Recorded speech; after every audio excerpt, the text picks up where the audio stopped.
Assalamualaikum warahmatullahi wabarakatuh.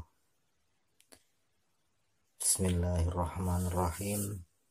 Alhamdulillahirabbil alamin wassalatu wassalamu ala asrafil anbiya'i wal mursalin sayyidina wa maulana Muhammadin amma ba'd. Sebelum kita memulai belajar kitab Mabadi'ul Fiqhiyah, kita panjatkan puji syukur kehadirat Allah Subhanahu wa taala yang mana pada kesempatan kita kali ini kita dapat belajar mabadi fikih walaupun dalam keadaan pandemi COVID-19, dan harapan semoga pandemi ini cepat berlalu sehingga kita bisa belajar dengan luring atau bertatap muka, tidak hanya lewat kamera, lewat YouTube dan sebagainya. Enak luring daripada daring. Kalau saya begitu. Karena Allah telah memberikan nikmat kita yang banyak sekali yang tidak terhingga dengan ucapan Alhamdulillahirabbil alamin. Kedua, sholawat serta salam semoga tercurahkan kepada junjungan kita Nabi Muhammad SAW, yang mana beliaulah kelak yang memberi syafaat kepada kita. Biqaulina Allahumma sholli wa sallim wa barik alaihi. Para mahasantri Madin Ula terkhusus Ula 18, 19, 20 dan 17. Sebetulnya saya pengen sekali bertatap muka dengan panjenengan semuanya, karena keadaannya ya memang begini. Saya ingin berkenalan dengan sampai semua sebenarnya, karena tak kenal maka tak sayang. Cuman roh teko fotone, mungkin profilnya dan sebagainya, tanpa bertemu langsung. Gerambiang.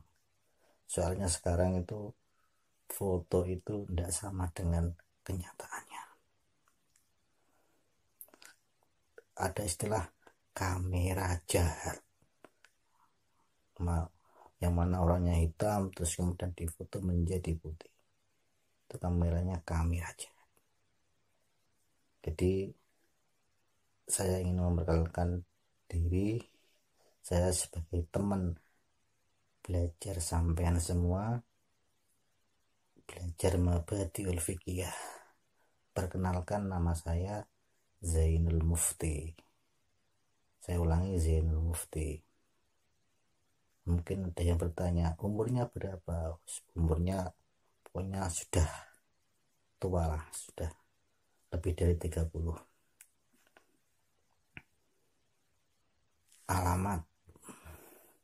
Alamat saya di Desa Diuden, Kecamatan Gundang, Kabupaten Tulungagung. Misalkan ada teman-teman yang rumahnya itu mungkin daerah Gundang atau sekitarnya, mungkin saya persilahkan untuk mampir di rumah saya, tepatnya di timurnya Masjid Baitur Rahim Diuden.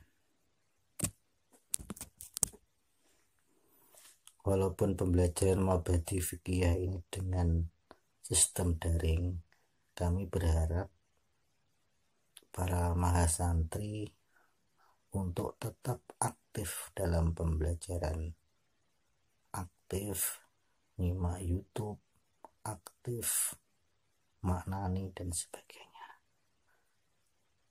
Karena apa?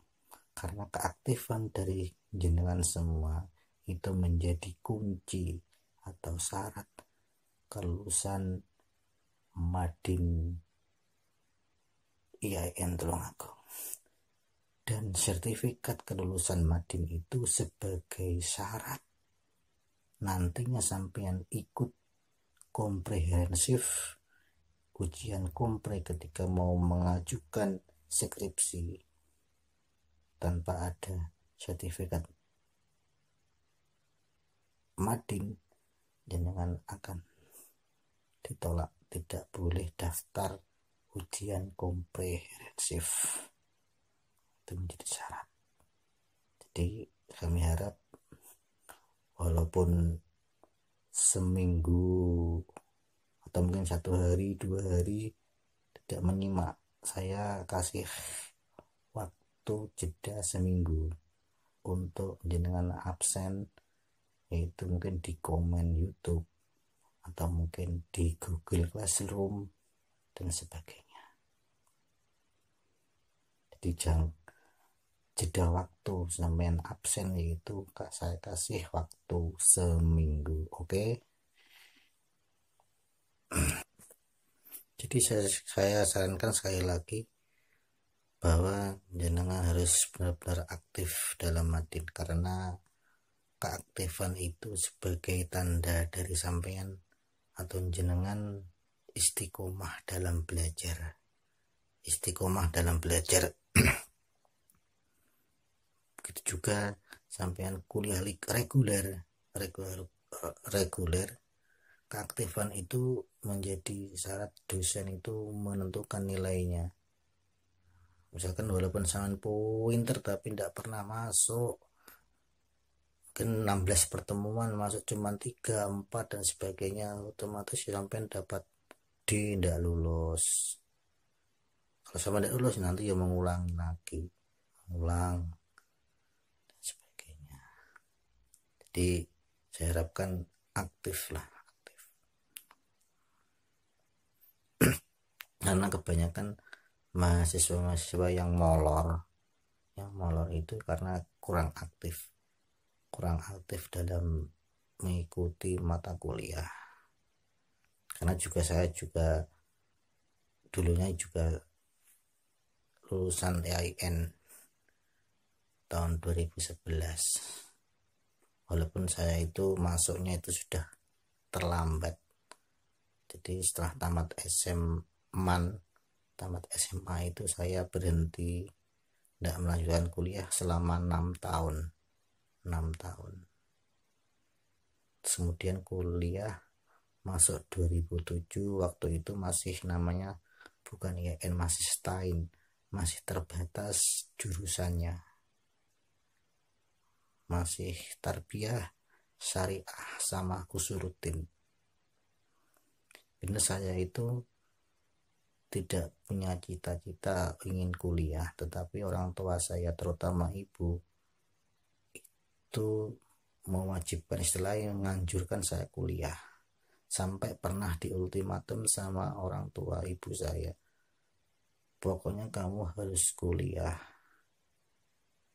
kalau ndak mau kuliah walaupun nanti kamu umur 40 tahun kamu menikah, saya ndak ridho. Wah, iki berat iki 40 tahun kok ndak ridho nih orang tua, berat. Makanya saya kuliah, tapi saya itu ngambilnya ndak tarbiyah, bukan karena orang tua saya itu menginginkan saya masuk jurusan tarbiyah, tapi saya ndak berminat masuk tarbiyah, maksudnya syariah pada waktu itu masih muamalah, tentang perbankan syariah. Mungkin karena mandinya dua orang tua, walaupun saya itu masuk syariah, tahu-taunya itu ya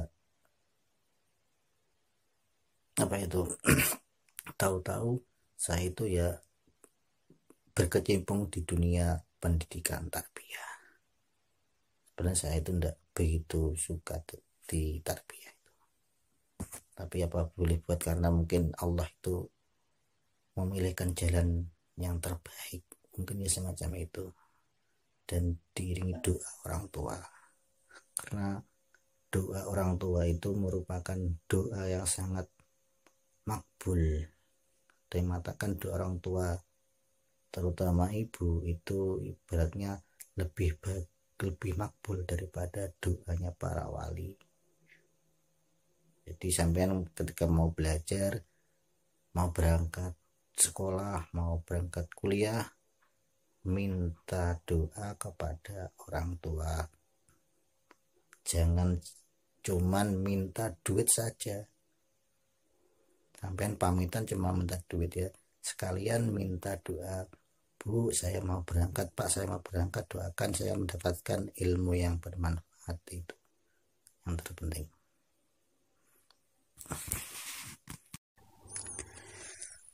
Marilah sebelum kita belajar kitab Mabadiul Fiqhiyah, kita hadiah Fatihah dulu yang ditujukan kepada baginda Rasulullah Sallallahu Alaihi Wasallam dan pengarang kitab Mabadiul Fiqhiyah Syekh Umar Abdul Jabbar, ila hadratin Nabil Mustafa Muhammadin Sallallahu Alaihi Wasallam wa ala alihi wa ashabihi wa dhurriyyatihi wa ansarihi wal mu'allifil kutub allati ta'lamnaha wa 'alamnaha wa masyayikhina ustadzina nafa'allahu bi ulumihim bid-dunya. Al-Fatihah. A'udzubillahi minasyaitonir rajim. Bismillahirrahmanirrahim. Alhamdulillahi rabbil alamin arrahmanir rahim maliki yaumiddin iyyaka na'budu wa iyyaka nasta'in ihdinas siratal mustaqim siratal ladzina an'amta 'alaihim ghairil maghdubi. Bismillahirrahmanirrahim. Bismillahi ngawiti ngaji Mabadiul Fiqhiyah kelawan nyebut asmane Allah. Dalam lafadz bismillah itu terdapat huruf jar, yaitu berupa ba. Jadi setiap huruf jar itu mempunyai ta'alluq atau hubungan dengan sesuatu. Lafadz bismillah ini digantungkan atau dihubungkan dengan pekerjaan yang akan kita mulai. Misalkan kita mau mulai naik motor, niat saya mau naik motor dengan membaca atau dengan nama Allah. Ar-Rahmani kang welas asih ing dalem donya akhirat. Ar-Rahimi tur kang welas asih ing dalem akhirat bloko. Ar-Rahimi tur kang welas asih ing dalem akhirat bloko.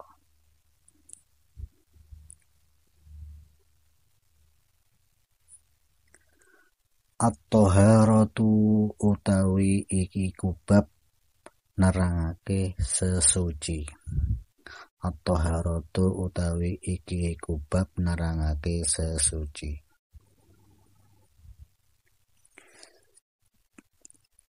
Dari sekian banyak kitab tentang fikih, bab yang pertama itu biasanya at-Taharah. Semuanya tentang toharoh, bersuci. Karena ya toharoh itu merupakan sesuatu yang sangat penting, yang memberikan kualitas ibadah kita menjadi baik. Karena hubungannya dengan ibadah. Misalkan sholat itu syaratnya harus bersuci. Itu juga kita mau membaca Al-Quran, ya harus bersuci. Makanya bersuci itu harus didahulukan ketika kita mau beribadah kepada Allah. Karena kita mau menghadap Allah, maka ya harus suci. Misalkan sampean mau menghadap bupati, presiden dan sebagainya, atau mungkin menghadap pak dosen dan sebagainya, ya harus bersih. Dan mungkin kita mau menghadap beliau itu dengan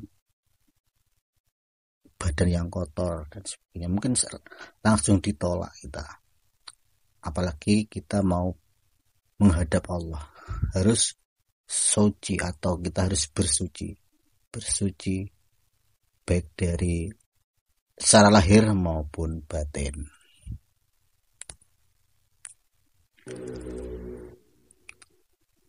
Pengertian toharoh itu kalau dilihat dari secara harfiah adalah bersih atau suci dari segala kotoran.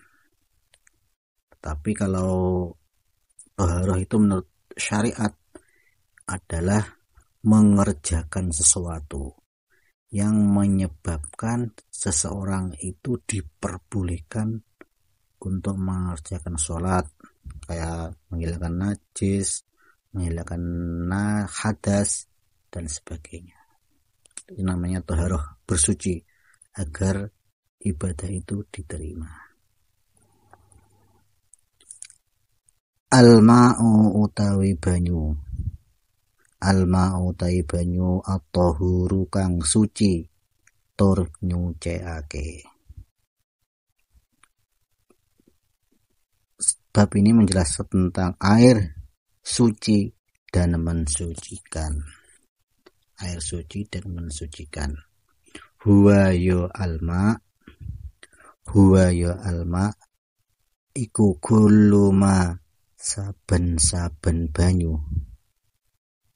Iku kullu ma saben-saben banyu nazala kang tumurun apa mak. Nazala kang tumurun apa mak minas samai saking langit. Minas samai saking langit. Jadi sebelum kita membahas tentang fikih, kita harus lebih dulu membahas tentang apa perbedaan fikih sama syariat. Karena syariat dan fikih itu beda. Jadi dapat dipahami kalau syariat itu ya segala tuntunan yang diberikan Allah kepada manusia dalam bidang akidah, amaliyah, dan akhlak. Sumbernya itu dari teks Al-Quran, hadis Nabi, ijma, dan ijma'nya para sahabat maksudnya. Sedangkan fikih yaitu hukum-hukum syariat amaliyah yang dapat atau yang didapat dari dalil yang terperinci. Jadi dapat dipahami bahwa fikih itu berlaku pada persoalan-persoalan yang berkaitan dengan amaliyah atau perbuatan manusia, yang pemahaman hukumnya didapat dari sumber hukum melalui serangkaian proses ijtihad para ulama. Maka tidak heran kalau fikih itu mesti perbedaan pendapat itu banyak. Kalau ulama ini misalkan ini tidak batal, ini batal, ini batal. Ini bahasanya fikih. Tapi kalau syariat itu ketentuannya pasti, tidak bisa dirubah macam itu. Dari penjelasan tentang pengertian syariat dan fikih dapat kita pahami yang pertama secara objeknya. Objek syariat itu lebih umum, yaitu mencakup tentang akidah, perbuatan, akhlak manusia. Sedangkan fikih itu hanya berlaku pada amaliyah perbuatan manusia, tidak membahas persoalan akhlak ataupun akidah. Semacam itu. Lebih gampangnya kita ambil contoh yang sederhana. Kewajiban sholat. Kewajiban sholat itu merupakan syariat, ketentuan yang pasti dari Allah yang harus dilaksanakan oleh setiap umat manusia, oleh setiap orang Islam. Jadi zuhur itu 4 rakaat. Tidak ada ulama yang mengatakan zuhur itu 3 rakaat, 2 rakaat, ataupun 5 rakaat. Semuanya pasti menjawab kalau zuhur itu rakaatnya adalah 4.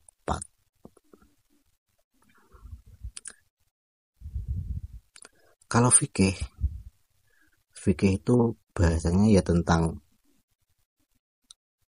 mungkin cara berpakaian pada waktu sholat, kemudian bacaannya. Makanya ada banyak perbedaan pendapat tentang bacaan doa iftitah dan sebagainya. Itu biasanya bahasan fikih tentang cara sholatnya itu. Sekarang kita lanjut tentang ma'ut tahur, air yang suci dan mensucikan, yaitu air yang turun dari langit. Air yang turun dari langit, baik itu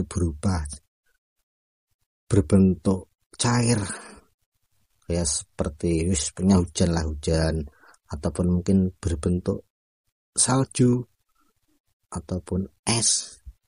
Kalau es itu kan ya air yang menggumpal, itu juga termasuk air. Au naba'a utawa nyumber apa ma, au naba'a utawa nyumber apa ma minal ardi saking bumi, minal ardi saking bumi, bagian halikang tetep ala asli khilqatihi ing atase asal kedadeyane ma. Saya ulangi, ala asli khilqatihi ing atase asal kedadeyane ma, ataupun air itu walam yataghayyar lan ora wah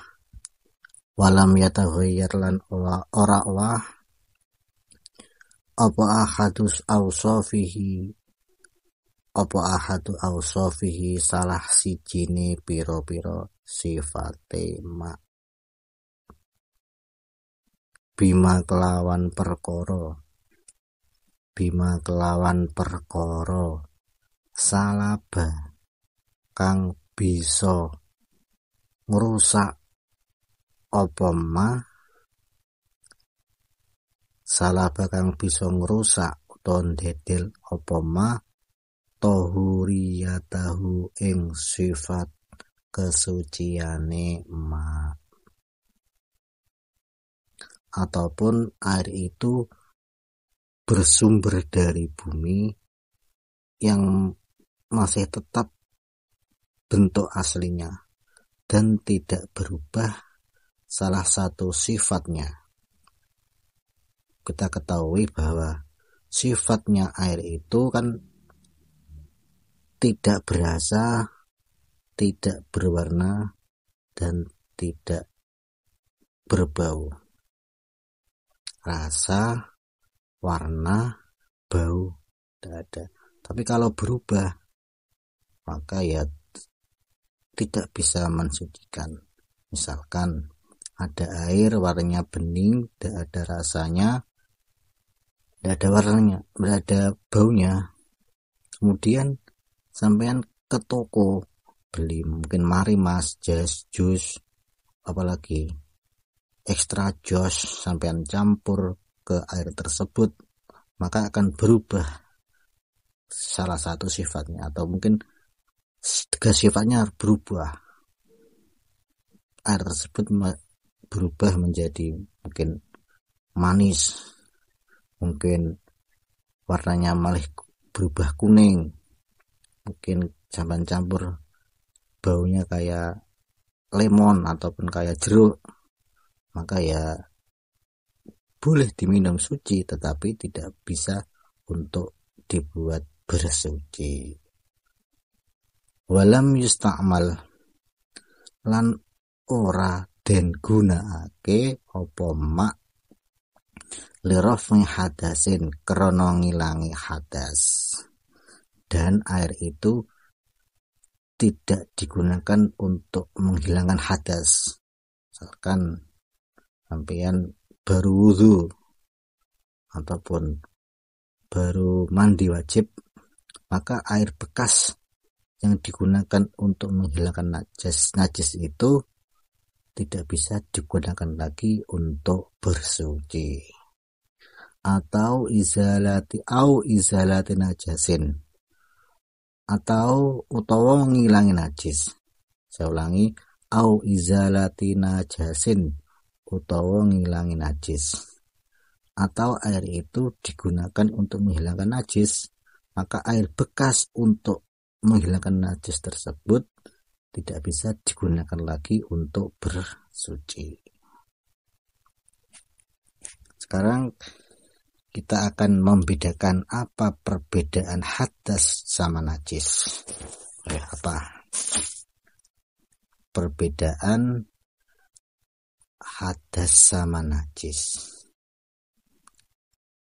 Jadi perbedaannya itu dilihat dari dua sisi, atau dengan memakai kacamata. Yang pertama dengan segi hakikatnya, yang kedua perbedaannya dilihat dari segi hukum fikihnya atau implikasinya.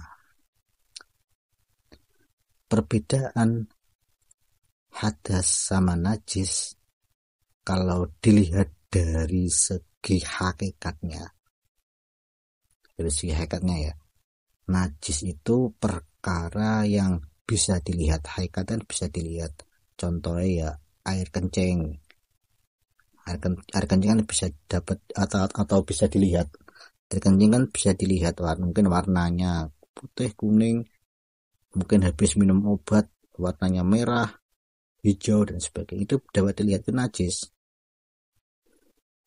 Sedangkan hadas itu perkara maknawi yang tidak bisa dilihat secara panca indera. Itu dari segi hakikatnya. Dari segi hakikat bahwa najis dapat dilihat, sedangkan hadas tidak bisa dilihat. Sekarang perbedaan hadas sama najis dilihat dari segi implikasi dan hukumnya, hukum fikihnya. Yang pertama dilihat dari segi niatnya.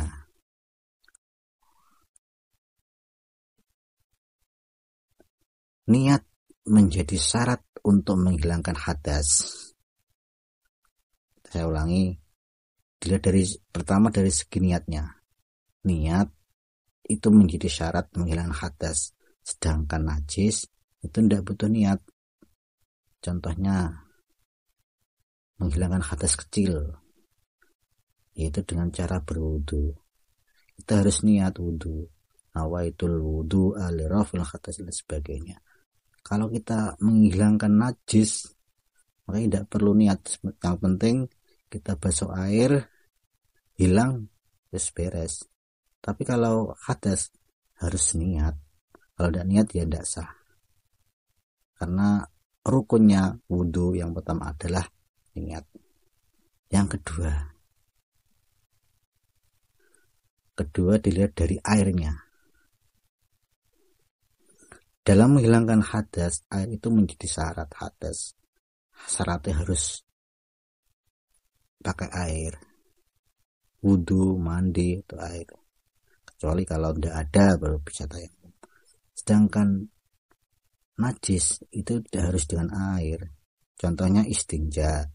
Istinja kan boleh memakai batu, tidak harus dengan air. Yang ketiga, perbedaan hadas sama najis. Penghilangan najis itu harus atau diharuskan untuk membersihkan mahalnya, tempat najisnya. Saya ulangi, kalau najis